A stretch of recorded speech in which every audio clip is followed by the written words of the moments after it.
大家好，我係6A 班李思欣，我係3D 班李思穎，我係佢哋嘅媽咪。今日就由我哋帶你哋遊歷名城古都洛陽。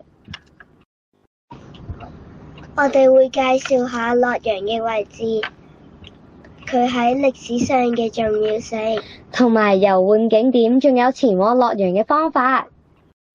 洛陽位於中國河南省西部，橫跨黃河中下游南北兩岸，總面積15230平方千米，共轄7個市轄區、7個縣，另外仲有2個國家級開發區。喺2024年，常住人口大約有708.1萬人。跟住我哋講下洛陽喺中國歷史上嘅重要性。洛陽古稱洛邑、洛京、神都。洛陽係華夏文明嘅重要發祥地，夏、商、西周、東周、東漢、曹魏等13個王朝，先後都喺呢度建都㗎。有105位皇帝喺洛陽執掌國家大權，係中國建都最早、歷時最長、朝代最多嘅都城。咁洛陽有咩遊玩景點啊？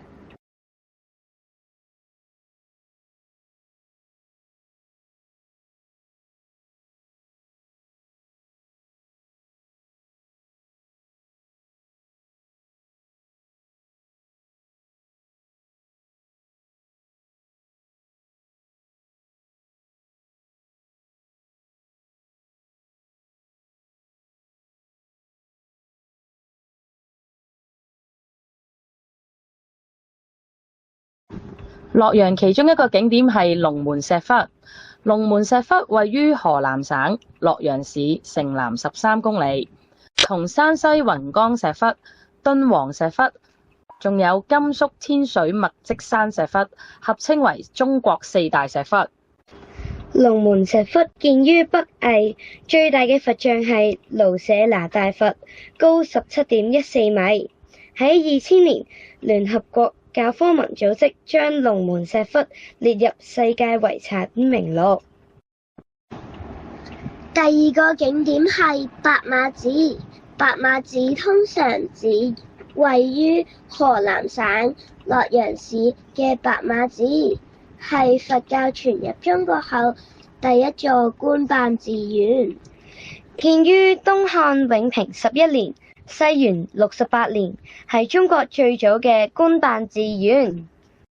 仲有齊雲塔、清涼台同埋大雄殿。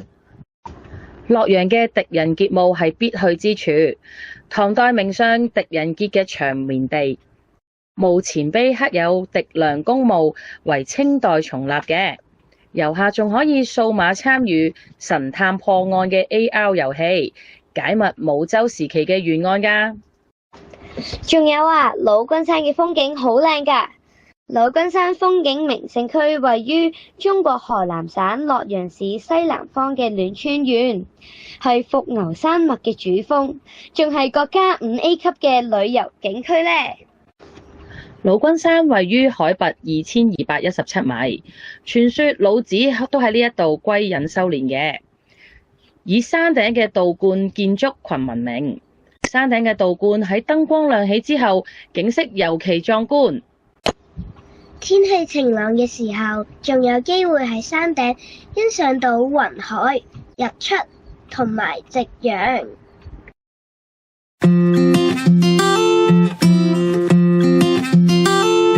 世界第一仙山喺邊度呢？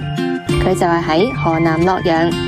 洛陽老君山海拔超過2200米，美景多不勝數，包括獨一無二嘅滑脫楓林地貌奇觀，以及瀑布、雲海、日出等等嘅絕景。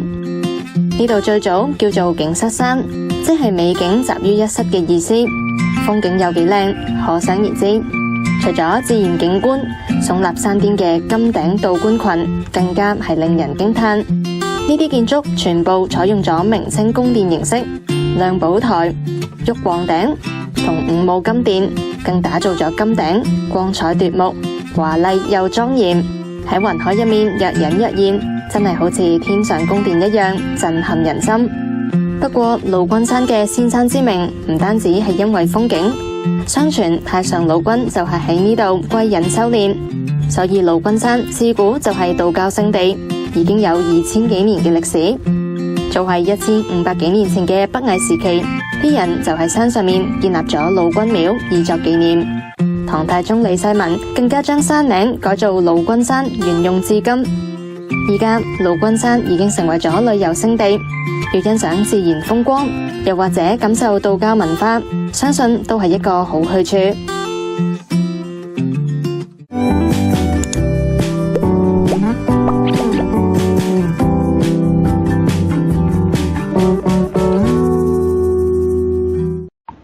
另外有一個國家5A 級旅遊景區，就係雞冠洞啦。雞冠洞位於戀川縣城西3公里處，因為山形好似雞冠而命名嘅。雞冠洞係一處大型嘅天然石灰岩溶洞，喺洞入邊有各種形態萬千嘅鐘乳石，被譽為北國第一洞。洞內氣溫一年四季保持喺舒適嘅18度左右，因此有天然大空調嘅美譽，非常之適合全年旅遊。仲有洛陽老街，洛陽老街西起麗景門，東至鼓樓，中心為十字街，係洛陽老城區嘅地標建築。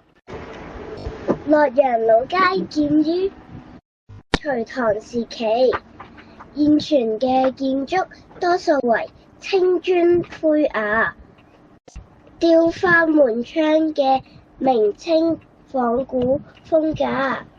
除咗建築，街區內仲有虎紋廟、文峰塔等等嘅歷史遺存，以及仲有好多非物質文化遺產嘅文創產品。咁洛陽有咩美食介紹下啊？當然係洛陽水席啦，佢起源於唐代，被譽為洛陽三絕之一。佢以湯水多、素菜分造同埋上菜順序嚴謹而聞名。全席大部分熱菜都有湯汁，故稱水席。熱菜食完一道，切掉之後再上一道，就好似流水一樣不斷更新。喺水席入邊，好多菜肴都好似分菜咁，實際佢係由普通食材，例如蘿蔔、粉條等等去製成嘅，口感同埋味道卻能假意亂真。湯嘅口味從開始嘅清淡，逐漸變化為酸辣、甜鹹等等，一啲都唔會油膩㗎。必吃嘅美食當然唔少得牡丹餅啦。牡丹餅相傳起源於唐代，同武則天有關。武則天曾以牡丹花瓣、豆子、紅棗等作為原料製作香甜素餅，後來成為宮廷美食。而帶有香氣嘅牡丹花瓣為內餡，係具有當地特色嘅伴手禮。仲有北番湯。北番湯相傳起源於清代，係老少皆宜嘅小食。北番兒係北番湯嘅靈魂，佢用綠豆麵為主要嘅原料，加少少鹽、水調成稀糊狀，用炭火嘅細火落製。做好嘅北番兒薄如紙，色金黃，口感筋道微脆，吸滿湯汁之後軟而不散。哇！洛陽咁多好嘢食，咁多好嘢睇，咁點去洛陽啊？由香港前往洛陽，主要有乘搭飛機或者乘搭高鐵兩種方法，兩者均需時約7至到9小時。乘搭飛機嘅話呢，總飛行時間連埋轉機等候嘅時間呢，通常大概需要7至9小時以上。如果乘搭高鐵，可以喺香港西九龍站出發，乘搭高鐵前往洛陽龍門站，需時轉乘路線嘅總行程時間，包括埋轉車時間同直達嘅班次相約，大約需要7至9小時。多謝欣賞。